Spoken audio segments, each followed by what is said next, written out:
Sex Talk with the Siegel Brothers is a weekly program designed to answer all your questions, including the ones you didn't even know you had, and to clarify the endless debates around the wonderful and fascinating world of sexuality. Join us for real talk about sex from two experts in the field. Richard and Larry Siegel have over 50 years of experience as sex therapists, educators, counselors, and researchers. The Siegel Brothers are recognized around the world as trainers of medical and mental health professionals. Good evening and welcome to Sex Talk with the Siegel Brothers. I am Larry Siegel, a clinical sexologist and certified sexuality educator. And my name is Ricky Siegel. I'm a certified sex therapist and supervisor. And my little bro. Awesome. Welcome. Glad you can join us again for another edition of Sex Talk with the Siegel Brothers. Again, we always like to say that every day should be Sex Talk Day, but we appreciate having this time with you on Friday evenings. This is our day, and we're grateful to you for joining us. Yes, indeed. And appreciate any help in sharing and getting your friends and family to talk more about sex. Yes, and please subscribe to the YouTube channel and help us grow our numbers. That seems to be the way to do it. Any questions or comments that you might have or topics that you would like to see us discuss, just let us know. Absolutely, and you can contact us either through Facebook or YouTube, either way. So let us know what you're thinking out there. We like to start our show each week with a little bit of sex in the news. What do we have to talk about this week? Oh, all kinds of interesting goodies. There's always sex in the news. Like the sexuality educator's credo, the teachable moments. That's right. It's if you're looking for it, you'll see it. Exactly. Right? So the first item for tonight is another kind of fun one. We remember several years ago there was some research that showed the connection between regular sexual release and risks of prostate cancer. In other words, men who regularly ejaculated during their 20s and 30s were shown to have statistically lower incidences of prostate cancer in their 50s and 60s. In other words, orgasming on a regular basis is good for you. Absolutely. Now we are happy to report that the same holds true for women. That there's a new study showing, this comes from the University College in London. The title of the article says, having less sex is linked to earlier menopause. That's right. So in addition to things that we have talked about before, like having good regular sex is great for cardiovascular health.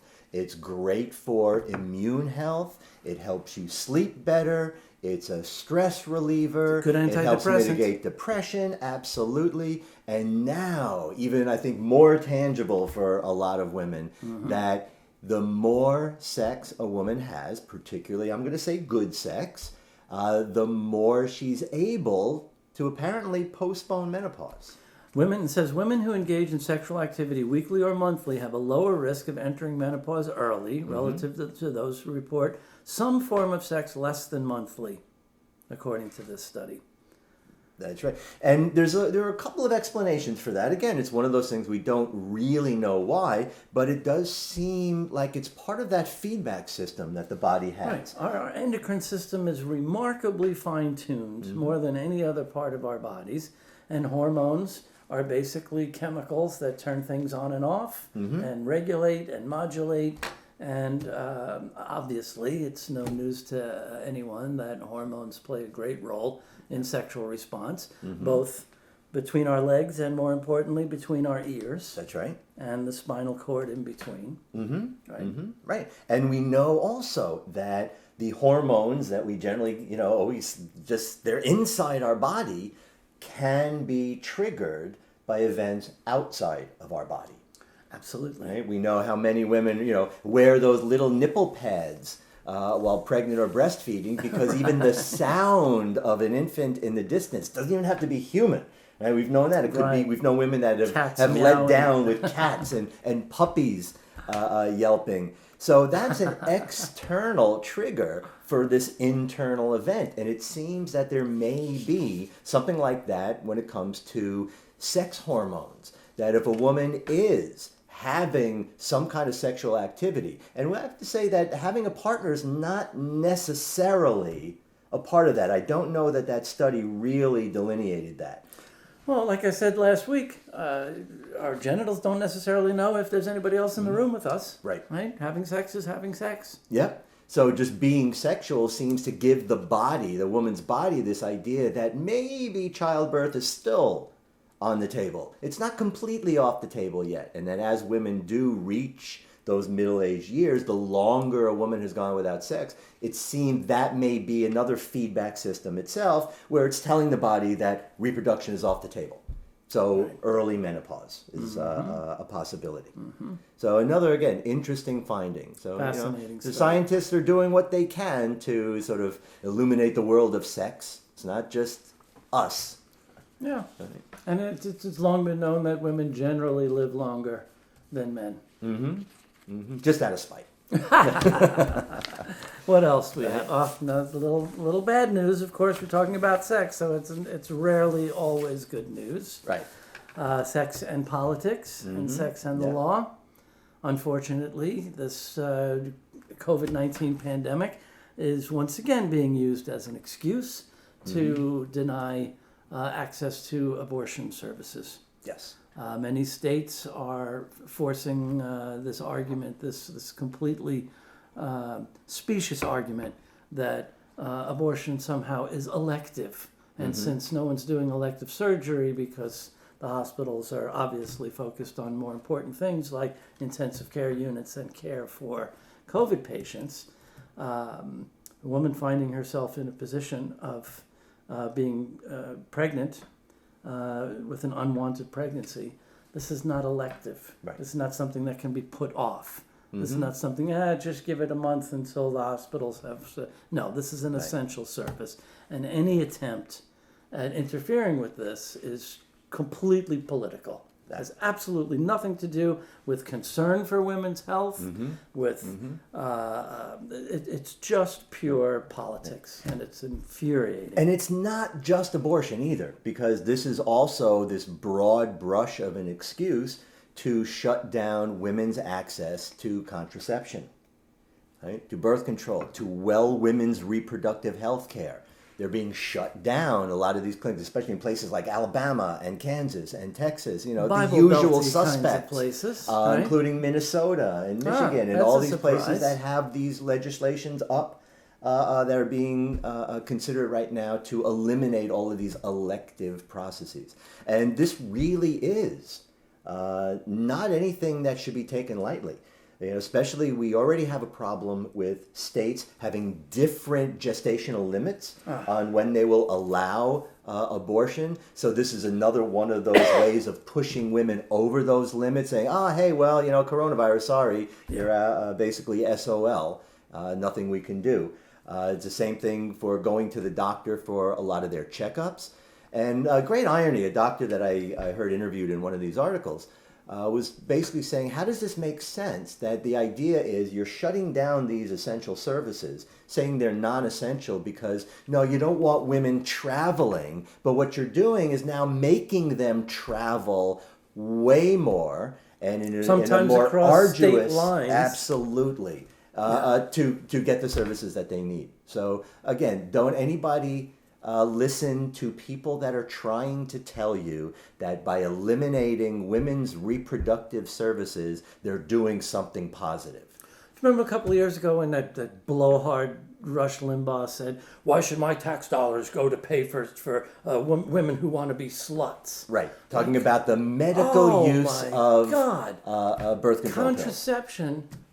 And it wasn't, and again, the issues that were being brought up at that time were not even about birth control. Well, it was when... It was the hormonal necessity that some of these women needed. But the debates about whether or not insurance should pay for birth control, which is also insane because a woman who can't access birth control will get pregnant, and a woman of low income or without insurance gets pregnant and goes to the hospital. And who pays for that labor and delivery? Sure. We all do. Sure. And let's So we don't even have to... 50-cent pack of pills we're going to fight over, but a $5,000 hospital stay that we all have to absorb the costs, and we wonder why Right. Crazy. And forget the fact that while these insurance companies have been debating and are still debating whether or not they're going to cover contraception, they don't seem to have a problem covering the PDE5 inhibitors, right? Viagra, Levitra, Why, no man Cialis. should be denied his God-given right to have boners on demand. That's right. Right? But But what the are they result- doing with those boners? That's right. If they cause a pregnancy, that's That's elective. right. Demanding Why sex should with those we pay boners. for that? Right. Right. We so, pay. you know, Trust again, us, we pay. We're One way or just the not other. there yet. Right? And, So and real again, parity. like another constant theme for our show, it seems. People hear the phrase sexual and reproductive health, and more often than not, immediately go to Planned Parenthood Right. and women's plumbing women. issues, Right. and men check out. That's right. Just a reminder, folks, men are sexual beings. Men have sexual health and reproductive health needs. Right. And men typically cause pregnancies. Exactly. So to exclude men from the whole discussion is part of the reason why we have the sexual health problems we have in this country. Yes, indeed.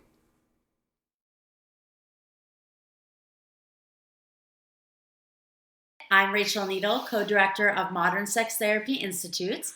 And Modern Sex Therapy Institutes is a continuing education provider. We provide continuing education for medical and mental health professionals around the world. And we have over 140 archived workshops on our website, so please check them out at www.modernsextherapyinstitutes.com. Also, we have a number of certification programs, including sex therapy, couples in sex therapy, LGBTQIA affirmative therapy, alternative relationships, transgender mental health care, medical sexology, sex education, and sex counselor certifications. In addition, we offer a PhD in clinical sexology. So please, again, go to our website, check out everything that we have to offer. A lot of our stuff is available solely online from the convenience of your own home or office. We do things live in 8 states and live via webinar as well.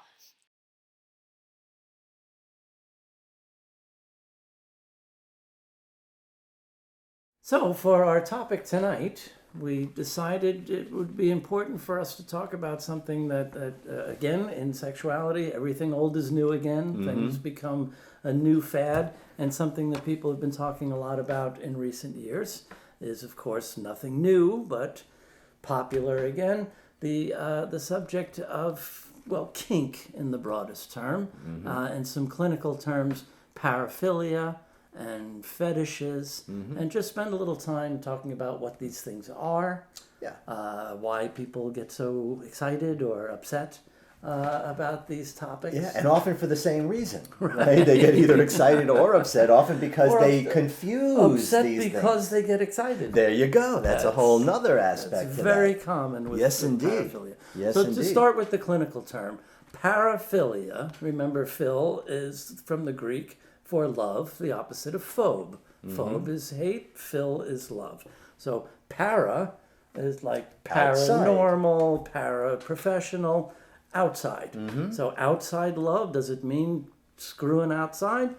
Only if that's the only way you can get off. Right. So what makes a paraphilia is there's a unique dependence that a person would claim they can't get any sexual satisfaction without engaging in a particular behavior. And the reason why it's considered outside what, right? What do we always say? The norm. The norm. And what is norm in sexuality? It's some guy from Brooklyn. Right. So things change over time. Things that people consider kind of vanilla or typical sexual behaviors at some point in history were no doubt considered disgusting, deviant, perverted, paraphilic kinds of And behaviors. deviant is actually the word that used to be Right. ascribed to these kinds of behaviors. If you were doing something that was non-vanilla, Non-normative. that did not involve heterosexual missionary intercourse In marriage. then you were a sexual deviant. Right. Right? Now, you use this term, using this term paraphilia, which is a clinical term. The word kink is not a clinical term. It is a descriptive term, and it's a very, very broad term. Right. So, Kinky can mean anything from vanilla folks who like to play with tying wrists to the bedpost, Sure. or gentle whipping, or ice Right. cubes, or candle wax, or something. I would look at it this way, very simply, that let's try this would be kink. I need this would be more of a paraphilia. Yeah, okay, I could live with that. All right, Yeah. just a simplistic kind of distinction. And there was that great book title. I don't remember who wrote the book, but it's only kinky the first time you do Yes. it. Right? I love that thought. Yeah, and it's a Because lot of if- T-shirts yeah, and if you bumper think about stickers. it- It's a meme. When somebody does something for the first time, the excitement, the fear, Right. the curiosity, but once you've done it a while, Yeah, it's sometimes even once, and that again, that is a reference point for a lot of But- people. It's only kinky until you try it. Right? So again, kink is just a general term to refer to really any type of experimentation, any type of trying something a little bit different, anything that goes beyond that so-called Yeah. vanilla. and this also sometimes synonymously used word fetish, clinically just refers to a type of paraphilia or kink where the sexual focus is on a particular object. Right. And what's really fascinating about Or this body part. is that because of that focus, even body parts can be treated as an Right. object, Right. right? So it's like if Right. you're into feet, have at it. It doesn't mean you're a foot fetishist, but if you're so obsessive on feet that it doesn't matter who they're attached to, that's what makes a foot fetish. Exactly. Now, we used to, and in the most technical sense, clinically, we do kind of make a distinction between a fetish and partialism, but it's kind of a moot distinction, or think what's so. that phrase that people like to use that I can't stand, right? A difference without a distinction, or something like that. What does that even mean? I have no idea. But it basically is, we call that all fetish. So we can kind of break it down. So kink is this overall variety or just slight variant in what people are doing. Fetishes really have to do with, and it is the dependent need. It's an erotic dependency. or at least the person believes it to be. Right, which it kind of translates to they can't get off without it. Right. So the fetish being the body part or the object. Could be a material, leather, Sure. or latex. Sure, absolutely. And then the paraphilia is that, kind of deeply ingrained behavior that really is their sort of sole outlet for gratification. Right. I think a common question people ask is, could this be a phase that people go through? And I think generally not. It's rare to imagine that someone is, into cross-dressing in their early years and just suddenly become an exhibitionist. These things tend to be pretty consistent and throughout the life. But I think a lot of therapists fail with this in believing that they're so fixed and so rigid that there's nothing we can do about them. Right. And sex therapists are particularly well suited to help folks, especially folks with distressing fantasies or urges or impulses that they find in conflict with their values. Right. That a lot of kink can be broadened. Sure. A lot of these, Sure. this, I can only get off on feet. Well, can we expand that in some way? Can we add socks or shoes or legs or ankles or, just some way, instead of thinking that we have to abstain and extinguish a behavior. Right. Which therapy has been trying and failing for centuries. And not for nothing, but those therapists that take that approach are simply the ones too uncomfortable to deal with this. Of course. You shouldn't do that. You're not supposed to. That's right. Normal people don't get off like that. Right. So that abstinence base is simply a discomfort kind of thing. Yeah, I mean, my favorite visual, and I share this with a lot of patients and students, I can't walk out in the middle of a river and hold my hand out and turn the river around the opposite direction. Right? But we could go out there and pile up some rocks. You can redirect it. And move the river out and open up some rivulets in different directions. Sure. Right? I mean, and that's There's an aspect. movement. That's an aspect that people that are not in professionals, that are not in a sexological field, they're not sex therapists, they're not clinical sexologists, they're not trained in this stuff, really have a hard time understanding the concept of fantasy training, fantasy play, actually using fantasy as a therapeutic tool, and often the redirect is part of that. Expanding the repertoire, we like to say. Absolutely. Right? Absolutely. Yeah. Now, I do want to take a slight issue with the fact I think that there are some people that do have paraphilic behaviors at certain points in their lives, especially adolescents. Because when you True. look at a lot of That's a good adolescent point. sexual development, a lot of it is trial and error. A lot of it is, I think I'm really into this. And then as they continue their development, they find that they're not. So I think we're talking about some adolescents. And I would make a distinction between paraphilic behavior and a paraphilia. Yes, and even the DSM, the Bible of mental health diagnoses, has finally caught up and made this distinction in the latest edition. They no longer refer to them as paraphilic disorders unless they cause this distress. Right. It's just a paraphilia if it causes distress, or, as we'll talk about as we move forward, the so-called classic paraphilias amount to sex offenses because they require non-consenting partners. Right. Right, so there is a big distinction that has to be made between folks who are kinky and like to have fun and consider themselves, they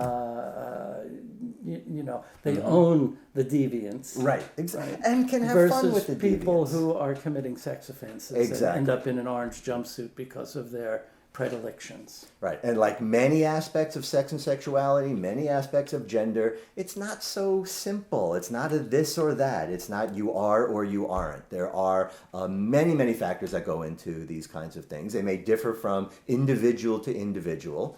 All right? And it's really about looking at these things with an open mind and, shall I say, an accepting heart. And that's why we get the training that we get to become sexological professionals, so that we're not holding these sort of, judgmental positions and telling people they're not supposed to feel that way. They're not supposed to be turned on by something that I may not understand. Right. And I think that's part of the growth in the field that still needs to take place.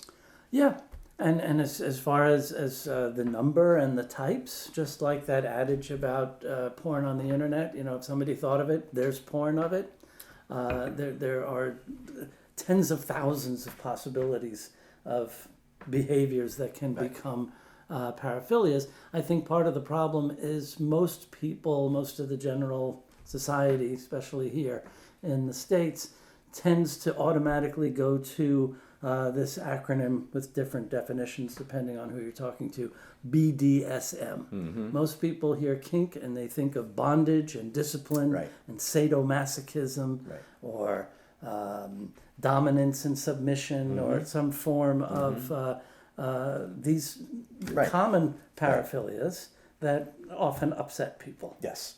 Right. Simply because they're different. Right. So we should make that distinction about what are legal issues and what are just sexual diversity. Yes.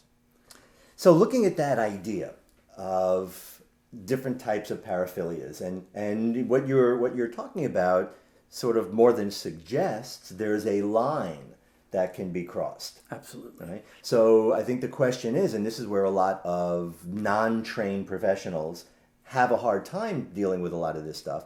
If somebody identifies as having a paraphilia or a fetish, does that automatically mean it's a problem? Right.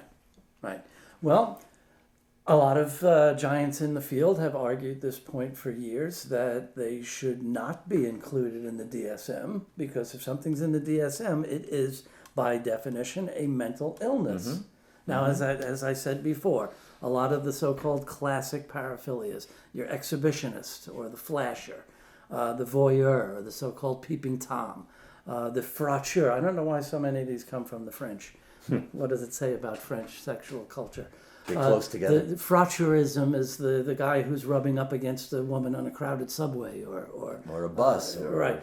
I don't know how obscene phone calls fit in the 21st century. They don't really have them anymore. With caller ID? No. But see, these are the types of behaviors that require a non-consenting partner. If the voyeur is peeping through someone's window, they're getting off on the fact that the person doesn't know they're being watched.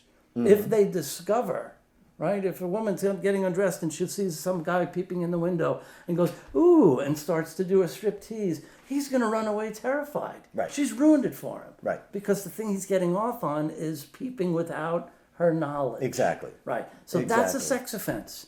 Right. But if I just say hypothetically happen to be wearing a nice little red lacy crotchless Victoria's Secret number under my man's clothes, why would I deserve a mental health diagnosis? Right. And and that's And just to make the point, these things have been used in divorce cases to deny people custody of their children, because a lawyer can say, well, Your Honor, it's in the DSM, so clearly this person has a sexually deviant mental illness. Right. They can't be around their and they're children. a risk.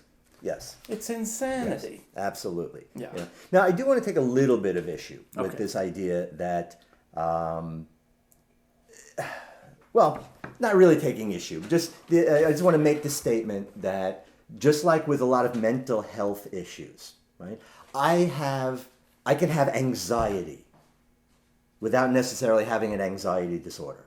Sure. I can be depressed without having Exactly. clinical depression. Right. I can actually be diagnosed with phobias and obsessive compulsive disorder, all anxiety disorders, all diagnosable, but so what? So I think even when we're talking about paraphilias, we still have to look at that so what continuum, Right. where we can look at this part of the continuum. This is normal, healthy sex play. Right. Right? There are a lot of couples that do like watching each other, like exposing them to each other, setting things up even to make it public. But we have to look at those and say, we're not talking about a problem. Right? I think what makes this problematic, and you certainly mentioned the core of it, is a non-consenting partner. Right. We also want to look at other aspects of their behavior as well. When we talk about the consent, it's not just forcing somebody to do something they don't want to do. It's also not letting them know that you're doing it. Sure. Right? So you're not, they're not a willing participant. We also have to draw a line if the behavior is illegal. Right. But that's also one of those fuzzy lines, because technically a lot of sexual behavior is illegal. Right. Not True. necessarily enforceable, but technically illegal. Well, yeah, up until, what was it, 2004? Five. Lawrence versus Texas? Yeah. Oral sex was technically illegal in most states. A woman on top was a third-degree felony. Right? Doggy style. If you're really bored and looking for something to do, Yeah. just Google the term sex laws. Yeah, there's and you amazing will- things that'll come up. Oh, my goodness. Truly, and you we'll do a wouldn't whole thing on believe- that as well. We should do a show on Yeah. ridiculous Yeah. sex laws. Right? So, yeah, clearly some behaviors are problematic if they involve breaking the law or violating another person's consent. Mm-hmm. Right? If something is coercive, right? But there's a big issue, again, as we were talking about last week. Therapists who have difficulty, who get that visceral, squeamish reaction and immediately think they have some violent offender on their hands. Like, for example, minor attracted individuals who realize they're attracted to kids, but have never acted on that impulse because they have enough moral compass to know that you're not supposed to sexualize kids, but they need help. Right. And they go to a therapist and say, I'm attracted to kids, and the therapist freaks out and thinks they have to drop a dime and report them as a sex offender. Right, When they exactly. haven't When they haven't committed any committed a crime. crime. And they need our help. Yes. Right? It's not like there's no therapeutic shovel in the back of the head that can make someone stop being attracted to something they're attracted to. Just like we've said many times on the show in the past about things like gender or orientation. These are not chosen, they're noticed. Right. Right? People discover what turns them on. They don't say, I think I'll be attracted to that. Right. Exactly. And I think the same goes for a lot of what falls under this broad heading of kink or paraphilias. It's been talking more about the paraphilias. Now, and again, part of how we also make that distinction clinically is we look at paraphilias that are coercive and those that are not. Right? Now, for me, just in my framing of some of that kind of stuff, the non-coercive paraphilias, whether we're talking about leather fetishes, foot fetishes, things that people can do on their own. To me, the non-coercive paraphilias fall into the category of so what. Right. Right? That's the so what part of the continuum. So people are into these things. People can only get off by these things. So what? But even if we get into something like dominance and submission, right? The sub who's paying a dominatrix to whip him and beat him or humiliate him or put cigarette butts out on him or torture his genitals, whatever it is. And they're usually guys, by the way, so that's a default. More often than, except what's the one paraphilia that's almost always women? This is fascinating to me. The so-called devotees. Oh, yeah. Right? Yeah. Almost always medical professionals, nurses that look for guys with amputations or wheelchair-bound, spinal cord injured patients. You get this kind of kinky Florence Nightingale sexualized caretaking thing. Yes. It's almost always women. Mostly women, yeah. Virtually all paraphilias, and no one would be surprised by this, are seen in men because I don't think it's a physiological difference as much as the way men and women are socialized differently. Women are generally raised to subvert their, be more restrained, be more partner centered. But would it be safe to say men will stick their penises in knotholes in trees or vacuum hoses? So I think would it be safe to say that men are also more subject to accidental arousal associations? By sticking their penises in weird places during adolescence. Again, things that are, no-brainers as illegal or lacking consent. Necrophilia. Right? Someone that wants to have sex with a corpse. Right. It's pretty disturbing on many levels. All right, now here's where your point also about that fantasy retraining comes in. This is people got to kick into this. I think I know where you're going. This was a couple that I worked with in the '80s, and it was when Tom Petty's Last Dance with Mary Jane came out. One of my most interesting cases, I think. And this guy worked in a hospital, night shift alone, and he started having these fantasies about the corpses. And I have to say that it also goes to show that one of the best therapeutic tools in a sexual situation is a willing and understanding partner. To borrow that brilliant contribution from the sex columnist Dan Savage, being good, giving, and game. Yes. And you won't find a better example of giving and game. Absolutely. So once she got over the shock that this is the almost obsessive fantasy that he was starting to have. And he really couldn't control it. It wasn't that, it was really nice. It was just like an obsessive thought that's intrusive, and he could not control it. So what did she do So for what him? we ended up doing is trying to use that and made it a part of their fantasy play. And she came around and was a very willing partner and ultimately came to enjoy it. So they started doing this role play.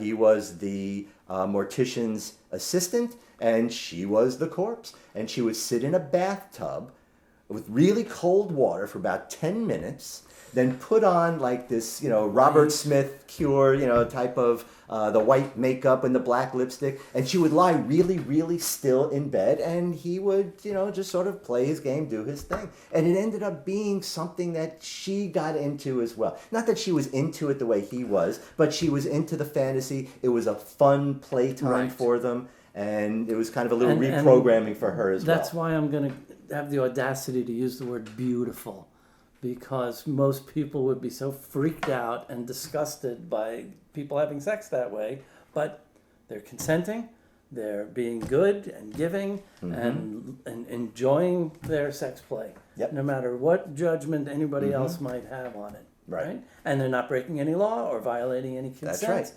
That's right. It's role play. Exactly. It's fun. Right. So, when we look at the clinical part of this I wanted to finish the point about the sub. If someone were to observe someone being whipped and beaten and tied down and yelling and screaming, "Please stop, I can't take it anymore," they would think, this person's being abused, call the police. They said no, and they keep said going. Stop. But then the person says, McGillicuddy. And immediately everything stops. And then you realize that it's a power play, it's a role play, and the person on the bottom, the sub, it's actually their scene. That's right, they're in control. They're in control. Absolutely. They're not being abused. Right. And people misunderstand Well, here's another idea that most people misunderstand, especially around that type of scene, that pain doesn't always hurt. Right? That's an excellent point to include in this discussion. 'Cause Yes. even the most vanilla people know that pinching nipples, for example, doesn't feel the same when you're sexually turned on Right. as when you're standing on line at the bank. That's exactly right. Or nails in the back or anything else that the brain Right. perceives sensation, right? When we talk about sensuality, it's the brain's interpreting what it sees, smells, hears, feels, right? And if it's interpreted to have sexual meaning, Right. it does the trick. Right. And guys, if you want to test that, next time you're in the mall, next time you can go out in public, just walk up to a woman in public, a strange woman, smack her on the butt, and inquire about her patriarchal lineage. Right? See what kind of response you get. Spank me and call me daddy. Yes, indeed. So again, this there are these things that, and again, a word we're not supposed to use that for the average person is just weird. Right? But it doesn't mean it's a problem. Right. And it doesn't mean even clinically that because somebody may fit the criteria for a paraphilia doesn't necessarily mean there's a real problem there. Or that they're diagnosable. Right. We can't say they have a mental illness just because they're kinky. Mm-hmm. And that's a exactly real right. important point. Yes. Right? So again, we always want to make sure that there's consent, right? Even enthusiastic consent, which is something that has to be negotiated. And I think we've talked about this before, possibly even with Joe. But I think the, quote, straight world, and I'm not talking about sexual identity, I mean like the vanilla world, can learn an awful lot about communication and sexual negotiation from people in the kink world. Absolutely. Because you can't do this stuff without having that kind of negotiation. You will not find anyone better at sexual communication. Absolutely. And boundary setting, and this is what's going to happen, this is not what's going to happen. Most, quote, vanilla people are just groping around in the dark. Right. And going by what they, maybe the last relationship, or what they saw in porn, or just mind reading. Right. Right. So, kind of bringing this around to the end, one of the things I would want to leave people with is this idea of let's look at all three of these things, and specific, particularly kink and paraphilias. And what we can recommend is kink. Paraphilias are something that people are kind of coming in with. Right? They're developing inside them, usually at a young age, usually puberty, pre-puberty. And it kind of stays with them. And most people can't even identify where these predilections came from. But in terms of just expanding your repertoire, I think everybody can add a little bit of kink into their relationships. Just try something different. Try something new. Maybe it is just put a blindfold on. Playing maybe with it's feathers and ice feathers, cubes exactly. and textures, or the little rollers. Sure. I wish you didn't say feathers, because now I'm fighting that old line in my head. What, the difference between kinky and perverted? Yeah. You might as well. Okay. Difference between kinky.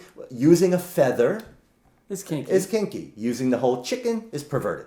There you go. All right. So lines can be drawn in all ways of looking at it. All right? So just allow yourself to try new things, to be a little bit different. Break out of that sort of limiting box that most people keep them in sexually, and just try something. Add a little bit of kink. Yes, it's also a great way to break that old formula that says sex is intercourse and everything else is just fooling around. Right? It's all sex. It should be fun and pleasurable. Exactly. And the worst thing that'll happen is if you try something new and you try something different, you're not into it, you don't have to do it again. It's that simple. So that'll do it for this week's episode of Sex Talk with the Siegel Brothers. We thank you for joining us. We hope you learned a little something. Feel free again to shoot any questions or suggested topics our way. And please join us next Friday and every Friday at 7 o'clock. 7 o'clock Eastern time. Right here on YouTube. Yes. Thanks so much for watching. Be well. Stay safe. Thanks for watching Sex Talk with the Siegel Brothers. Join us each week on Friday at 7 p.m. Eastern. You can also follow us on Facebook and subscribe to our YouTube channel to stay on top of the latest developments in the ever-changing world of sex and sexuality.